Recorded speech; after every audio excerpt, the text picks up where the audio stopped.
Jadi untuk saat-saat ini kan banyak orang korban YouTube ya Mas, karena ngelihat wah domba misalnya gitu ya, Texel bagus banget, domba Garut bagus banget. Itu nggak salah, cuman menurut saya kurang tepat untuk pemula. Ya domba apa aja kemudian dipelajari dulu aja. Jadi mau sapi, mau kambing, mau domba, ya menurut saya itu mulai dari kecil dulu aja, yang termurah dulu. Setelah nanti pengalaman, kemudian ada ilmunya tentunya dari situ, silahkan dikembangkan. Ini sekedar saran.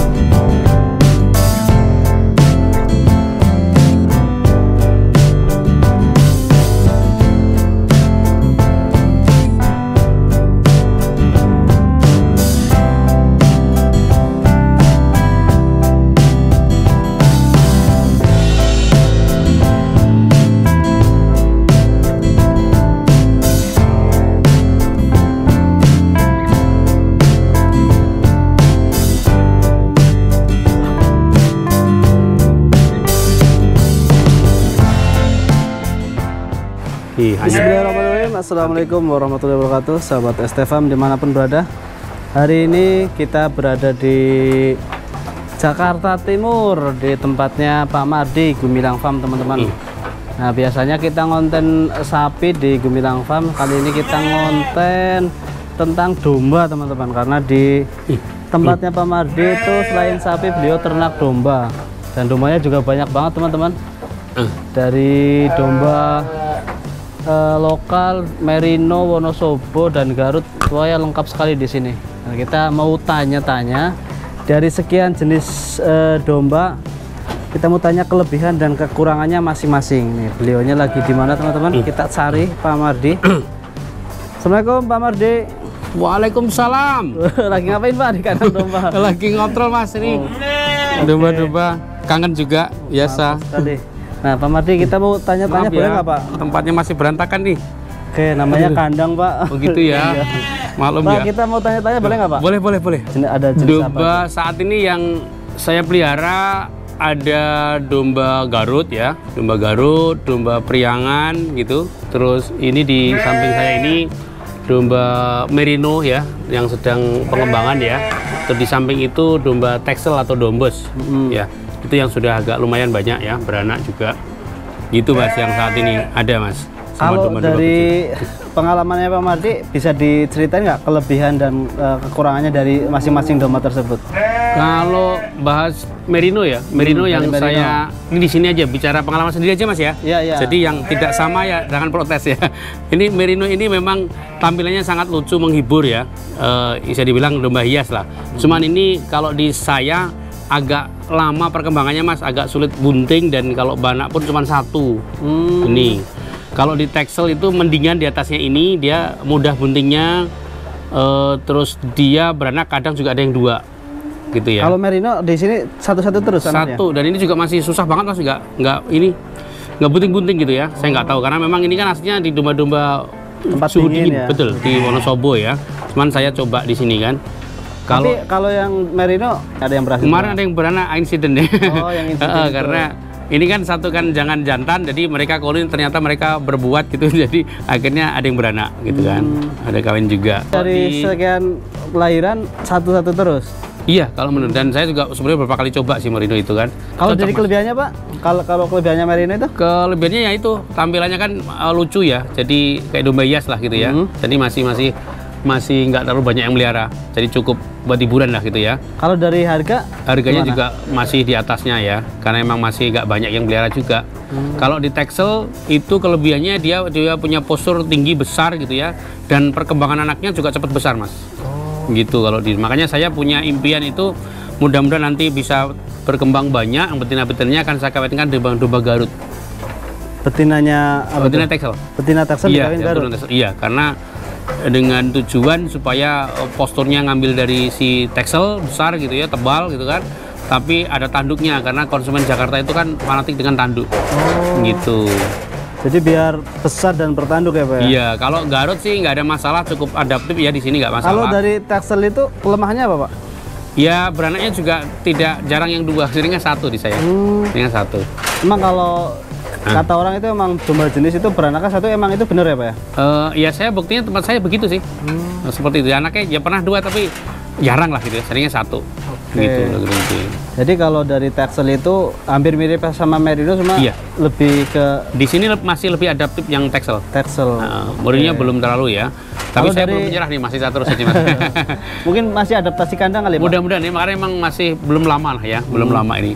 Kalau di Garut cukup bagus ya perkembangannya, dan dia punya anak yang gede-gede, periangan juga oke. Cuman ini ada rencana nanti setelah Lebaran Haji insya Allah ya, ada dana, ada waktu, ada semuanya, mau saya sortir nanti mungkin akan lebih ke Garut ya.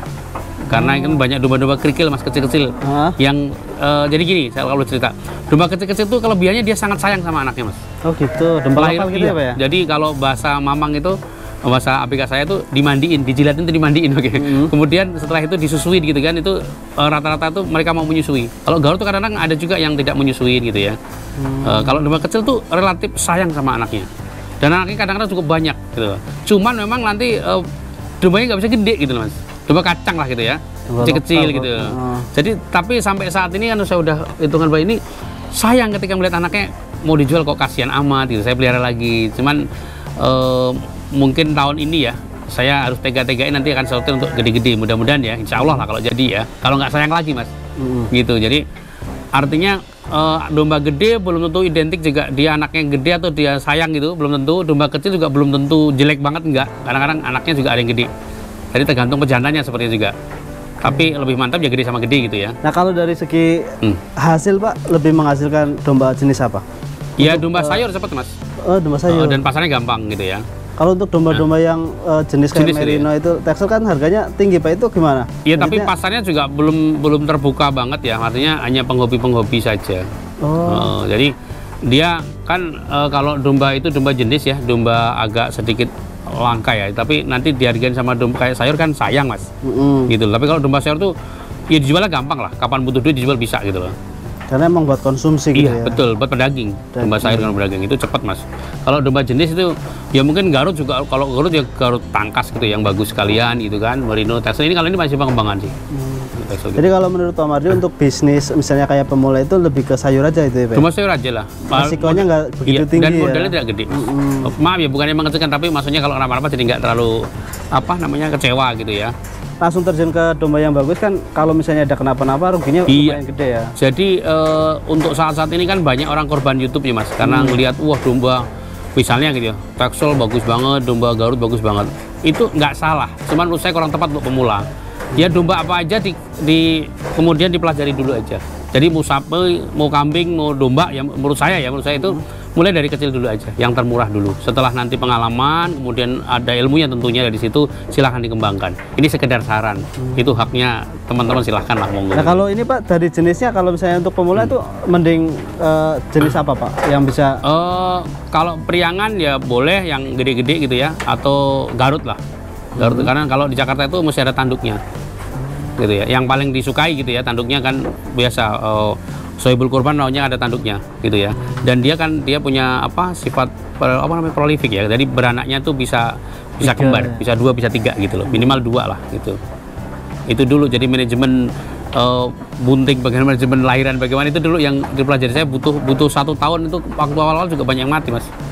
Itu kalau di sini gimana Pak manajemen itu? Kalau di breeding itu? Kalau di breeding saya kalau urut-urutannya pertama misalnya habis pemijahan nih, kawin, kandang kulit dikawinkan. Nanti setelah 2 bulan disortir yang kelihatan sudah bunting gitu kan, kadang-kadang saya dimin dulu, nanti kalau mau gantian baru dipindahin yang kelihatan bunting, dipindahin Mas, khusus yang bunting. Bunting tua udah menjelang lahir turun ke kandang tanah. Ya kalau sudah hitungan minggu. Lahiran di situ sekitar seminggu naik lagi ke kandang panggung. Ya kan, naik kandang panggung sampai nanti sekitar 2 bulan satuin dengan pejantannya. Nah, yang titik krusialnya adalah di bunting itu Mas, nggak boleh kekurangan mineral ya, kalsium gitu, karena itu bisa ambruk, bisa lumpuh.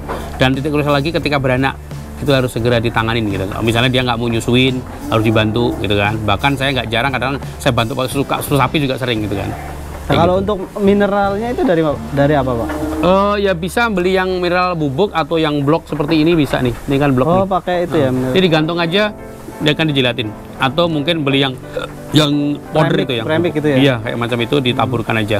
Tapi banding domba-domba yang bunting itu kan butuh banget kalsium ya. Jadi kadang-kadang teman-teman orang termasuk saya dulu Saya pikir yang di koloni nggak usah dikasih makan bagus-bagus, ternyata juga nggak begitu. Yang harusnya ya bergizi, karena dia untuk kebuntingannya juga butuh makan bergizi.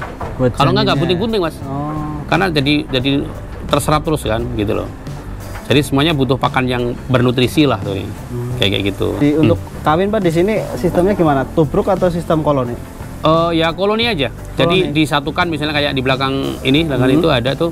Itu jantan tuh bisa banding 30, bahkan iyung besar tuh 50 pun nggak masalah. Jadi nggak kawin satu-satu gitu Pak? Enggak di satu-satu kayak di daerah ya, satu enggak. Karena di koloni aja, muat 30 ekor sama pejantan satu, karena pendeteksi ulung itu ya si pejantannya itu, mana yang minta kawin, mana yang tidak gitu. Itu semua jenis domba di koloni? Iya, saya koloni aja. Jadi kita nggak repot juga. Nanti kalau sudah bunting kan kelihatan, pasti dia juga nggak mau dikawin kan. Satu kelihatan, maaf, ambingnya, susunya itu, berarti udah bunting. Berapa lama Pak kalau di koloni gitu? Minimal 2 bulan. 2 bulan? 2 bulan minimal ya. Nah untuk tahu bunting apa enggaknya gimana? Kan kelihatan susunya. Oh. Gitu ya. Bagus lagi kalau sudah punya alat USG mas, yang peternak-peternak yang sudah betul-betul fokus ya, yang mapan itu, yang itu biasanya punya USG dan bisa di USG. Kalau saya masih belum punya USG mas. Jadi manual ya Pak ya? Manual aja, biarin aja lah, nanti kalau ini alhamdulillah jalan aja gitu kan. Gitu. Yang penting seneng aja gitu mas. Hiburan juga. Kalau untuk ini Pak, misalnya peternak baru itu harus siap-siap sedia obat nggak sih Pak? Iya, jadi kita juga harus siap vitamin, obat cacing, antibiotik, gitu kan. Minimal itu, obat cacing, vitamin, antibiotik, gitu kan. Dan nanti kalau ini bisa juga kalsium gitu ya, itu kan bisa bubuk, bisa injek, bisa blok gitu kan. Tapi 3 itu dulu aja lah, obat cacing gitu ya, kemudian apa tadi antibiotik dan vitamin gitu loh. Nanti kalau misalnya ada juga kalau yang kutu segala macam itu bisa sih ada injek juga, tapi minimal 3 itu aja dulu.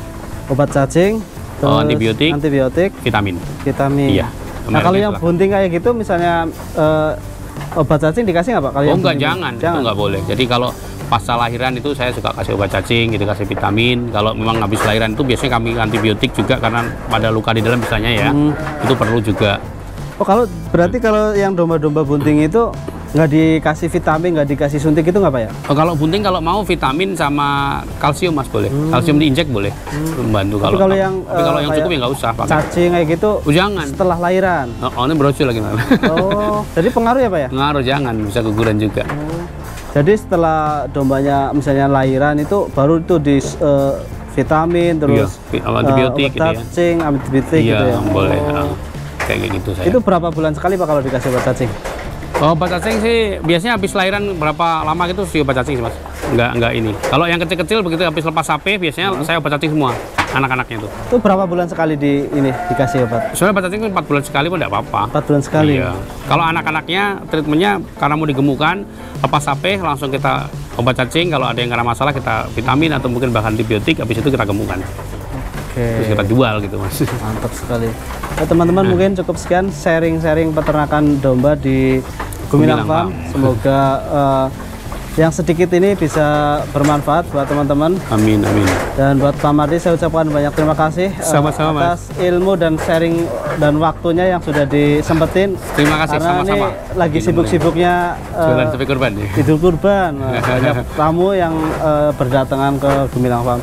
Nah kalau teman-teman beli domba di sini bisa nggak Pak? Bisa. Kami juga ada yang jantan kita siapkan untuk kurban mas. Boleh. Kalian beli sapi, beli domba, kita satu komplek kok deket kandangnya. Nah, ini gampang. Nah itu teman-teman mungkin cukup sekian. Sampai jumpa di video selanjutnya. Wassalamualaikum warahmatullahi wabarakatuh. Waalaikumsalam warahmatullahi wabarakatuh.